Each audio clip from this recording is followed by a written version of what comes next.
बिस्मिल्लाहिर्रहमानिर्रहीम। अस्सलाम वालेकुम दोस्तों, एक नई वीडियो के साथ हाजिर हैं। चले अपनी वीडियो स्टार्ट करते हैं। एयरक्राफ्ट कैरियर बेसिकली दो किस्म के होते हैं। एक होता है फ्लैट डेक यानी कि बिल्कुल फ्लैट होता है, दूसरा होता है स्की जंप यानी कि उसके ऊपर से आप जैसे कि स्की लेते हैं ऊपर जंप कर सकते हैं, उस तरह का वो स्की जंप होता है। अब ये जो फ्लैट डेक जहाज होता है इनके लिए आपको कैटापल्ट लॉन्च की जरूरत पड़ती है। आने वाले दिनों में फ्यूचर में ई मॉल्स आ जाएगा। अभी जो है फिलहाल वो कैटापल्ट चल रहा है, आने वाले दिनों में ई मॉल्स आ जाएगा, उसके ऊपर भी आपको कभी वीडियो बना के बताऊंगा। और ये जो दूसरे होते हैं स्की जंप वाले, इनको किसी भी ना कैटापल्ट की जरूरत होती है ना ई मॉल्स की जरूरत होती है। ये बस जब जहाज इनके ऊपर से स्की जंप करता है, उसका इंजन उसकी पावर उस साथ होती है उसके, और वो उसको अपलिफ्ट मिल जाती है और जहाज हवा में चला जाता है। अमेरिकन नेवी जिसके पास इस दुनिया में इस वक्त सबसे ज्यादा एयरक्राफ्ट कैरियर्स हैं, तकरीबन 11 के करीब एयरक्राफ्ट कैरियर अमेरिकन नेवी इस्तेमाल करती है। उसके पास जितने भी एयरक्राफ्ट कैरियर हैं वो सारे फ्लैट डेक हैं और वो कैटापल्ट लॉन्च है। आने वाले दिनों में वो सारे ई मॉल्स के ऊपर चले जाएंगे, लेकिन आप समझेंगे बस वो फ्लैट डेक होते हैं, कैटापल्ट लॉन्च है उनके ऊपर। F-18 इस वक्त अमेरिकन नेवी यूज कर रही है, उससे पहले अमेरिकन नेवी F-14 यूज करी थी। आने वाले दिनों में अमेरिकन नेवी F-35 के ऊपर चली जाएगी, लेकिन इस वक्त वो एक्सटेंसिवली यूज कर रहे हैं वो है F-18। अब एक खबर आई है कि बोइंग ने एक स्की जंप बनाया है जमीन के ऊपर। मतलब अमेरिकन नेवी के पास तो ये फैसिलिटी नहीं है स्की जंप की, यानी कि एयरक्राफ्ट कैरियर उनके पास कोई ऐसा नहीं है। उन्होंने एक जमीन के ऊपर स्की जंप बनाया और उसके ऊपर से वो F-18 की वो फ्लाइट्स कर रहे हैं, उसके एक्सपेरिमेंट्स कर रहे हैं, और तकरीबन 150 उन्होंने उसकी फ्लाइट्स कर ली हैं, उनको एनालाइज कर लिया। वो ये क्यों कर रहे हैं? वो ये सारे का सारा इंडियन नेवी के लिए कर रहे हैं। इंडियन नेवी को क्या जरूरत है? एक तो ये कि अमेरिका ने F-18 अब इंडियन नेवी को बेचना है। वो किस प्रोग्राम के तहत? इंडियन नेवी ने एक नया प्रोग्राम शुरू किया। इंडियन नेवी और इंडिया आपको पता है कि इस मामले में माहिर है कि वो प्रोग्राम पे प्रोग्राम शुरू करते हैं, और नए से नया जहाज जो है वो उन्होंने एक लंबी लाइन लगाई हुई है हर नए जहाज के लिए। और एक नया प्रोग्राम उसने शुरू किया है, multi role carrier airborne fighter. अब हो सकता है ये पुराना हो, मेरी नजर से अब गुजरा है, MRCBF। इसमें क्या होगा कि इंडियन नेवी को 57 जहाजों की जरूरत है। क्यों जरूरत है? इस वक्त इंडिया के पास दो एयरक्राफ्ट कैरियर, बेसिकली एक है जो ऑपरेशनल है वो है INS विक्रमादित्य, दूसरा जो कि बन चुका है अभी फिनिशिंग मराहल के अंदर है और उसका नाम है INS विक्रांत। INS विक्रमादित्य के ऊपर इस वक्त इंडियन नेवी MiG-29K यूज कर रही है, लेकिन MiG-29K से इंडियन नेवी खुश नहीं है। और जब INS विक्रांत आ जाएगा तो डेफिनेटली इंडियन नेवी जो है उसकी जरूरत बढ़ जाएगी, उसको या तो और MiG-29K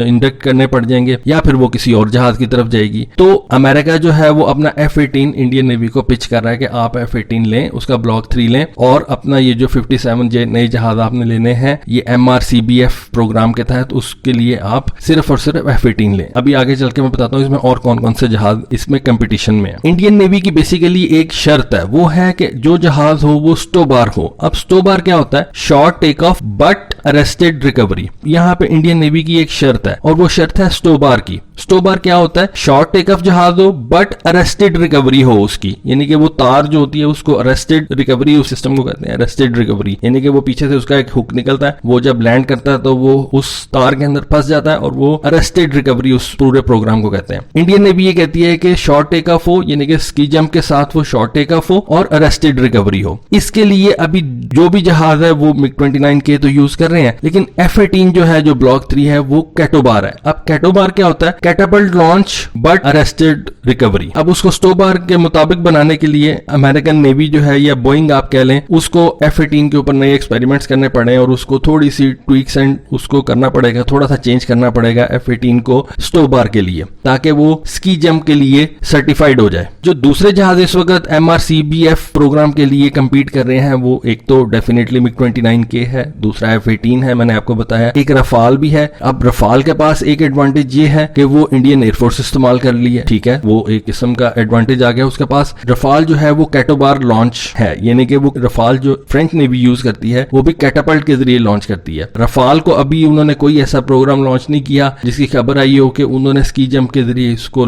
मतलब इसके एक्सपेरिमेंट शुरू कर दिए। और एक जहाज है ग्रिपन। इस वजह से मैं समझता हूँ कि F-18 जो है वो इस वक्त रेस में ज्यादा आगे है, और जो उसने ब्लॉक 3 निकाल दिया है F-18 का ये ज्यादा एडवांस है, तो हो सकता है कि F-18 जो है अल्टीमेटली इंडियन नेवी चूज कर। मैंने आपको पहले बताया कि इंडियन नेवी MiG-29 से बहुत ज्यादा खुश नहीं है, और वो जो चाहती है कि अब जो नए INS विक्रांत के लिए वो जो नया जहाज लेके आए वो MiG-29 ना हो और वो कोई और जहाज हो, या रफाल हो जाए या F-18 हो जाए या ग्रिपन हो जाए। MiG-29 उस रेस में शामिल है, लेकिन आई डोंट थिंक सो कि MiG-29 को वो चूज करेंगे। अब दूसरा उनका एयरक्राफ्ट कैरियर आने वाला है और उसमें उन्होंने कहा कि हमें तकरीबन 57 जहाज जो है वो और चाहिए और वो स्टोबार होने चाहिए, इसलिए अमेरिका जो है बोइंग जो है वो स्टोबार के ऊपर वर्किंग कर रही है। और अभी रफाल ने ऐसे कोई काम नहीं किया। इसलिए मैं समझता हूँ कि ये जो F-18 है, मैंने आपको एक वीडियो भी बना के दी थी F-18 के ऊपर, उसके ब्लॉक 3 के ऊपर, आप वो वीडियो देख सकते हैं। वो बहुत ज्यादा जबरदस्त जहाज है और मतलब बहुत ज्यादा एडवांस है। इस वक्त जो सुपर हॉर्नेट्स F-18 जो उड़ रहे हैं उनसे बहुत ज्यादा वो एडवांस है, ऑलमोस्ट 5th जनरेशन है, सिर्फ उसके अंदर स्टेल्थ नहीं है। मैं समझता हूँ कि F-18 के ज्यादा चांसेस हैं। आप क्या समझते हैं प्लीज कमेंट सेक्शन में बताएं। और कंग्रेचुलेशन कम्युनिटी पेज पे शेयर की है, पाकिस्तान का एक नया शिप है टाइप 054, वो आज लॉन्च हो गया। तो उम्मीद है आपको वीडियो अच्छी लगी होगी। Thank you,